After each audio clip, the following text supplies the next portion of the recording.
Аз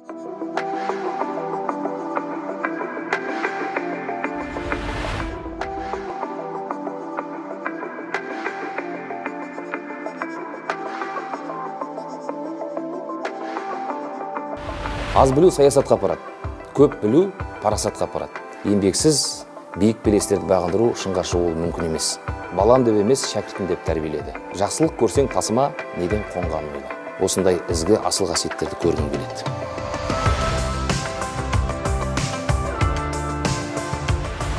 Парасаттылық немесе парасатты адам менің пайымымда терең ақылды, терең ойды, ілім мен білім секілді ізгі қасиеттерді бар болмысына, табиғатына, бойына сіңірген адам.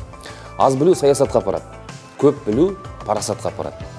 Бұл тұрғыда қазақ халқы парасаттылық деген қасиетке ерекше мән берген. Ең әуелі баланы мейір шапағатқа, одан кейін ақыл парасатқа, ақырында ең нағыз пайдалы ғылым еңбекке баулу дейді.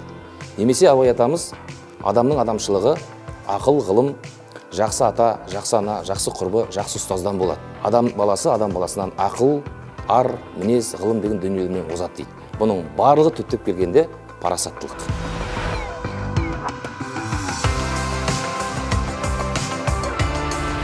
Сәттіліктен гөрі жаныма еңбек жақын. Өйткені себебі еңбек қылмай тапқан мал дәулет болмас, қардың суы секілді тез суалады дейді. Тағы да данышпан Абай. Өйткені бала кезден ақ еңбек етсең ерінбей тояды, қарның тіленбей деп үйретті ғой. Бүгінге деңгейге жетсек, бұл еңбектің арқасы. Енді сәттіліктің де кейде керек тұсы болады. Мысалы, мен өмірімдегі бір ғана оқиға, мемлекеттік грант бойынша Оралда емтихан тапсырып, сол өңірде бірінші тұрып, бірақ республикалық тізімде ең соңғы болып іліккен. Бұл менің ойымша сәттілік. Черчиллдің айтқаны бар: бақыт пен денсаулық тілемеңіз, керісінше сәттілік тілеңіз. Өйткені апат болған Титаниктегі жолаушылардың басым бөлігі байқуатты болды. Тек санаулылардың ғана жолы болды дейді. Осы тұрғыда есептейтін болсақ, негізі ең алдымен еңбек, кейде сәттілікте артық етпейді.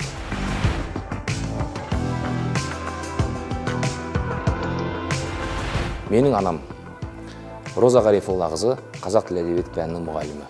Бала кезден балам деп емес, шәкіртім деп тәрбиеледі.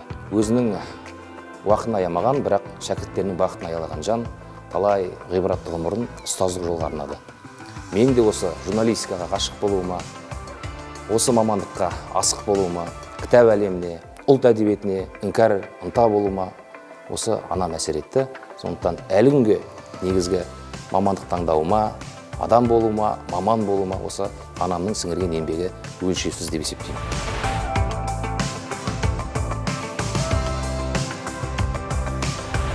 Жастар үшін табыстың кілті бұл білімде, бірлікте, байлықта деп есептеймін. Байлық болғанда да бұл жан байлығы, рухани байлықта. Ұлт ұстазы заманымыздың заңғары Ахмет Байтұрсынұлының өзі айтып кеткен, осы сұраққа жауап та беріп кеткен. Білімді болу үшін оқу керек, бай болу үшін кәсіп керек, ал күшті болу үшін бірлік керек дейді. Міне 21 ғасырдың ұрпағы да, жастарының да бойынан мен осындай ізгі асыл қасиеттерді көргім келеді.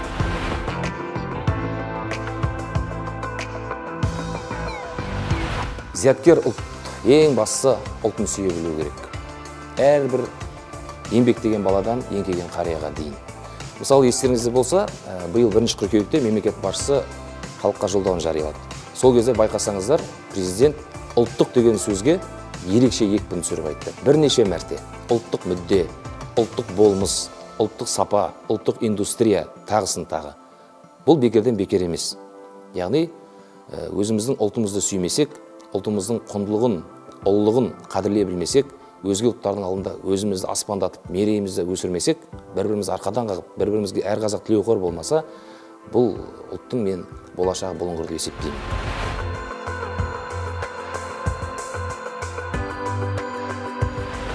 Ең сүйікті 3 кітабым Төлен Әбдік әке, Шерхан Мұртаза Ай мен Айша және Оралхан Бөкей Қайдасын қасқа құлыным. Бұл 3 кітаптың мен сырын ақтармай қояйын, өйткені оқығандар білет, оқымағандарға құпия болсын деп керісінше қызығушылық танытсын деген мақсатпен айтып отырмын. Міндетті түрде оқыңыздар, сіздердің өмірлеріңізге, жеке азаматтық көзқарастарыңызға орасан өзгеріс әкеледі деп есептеймін.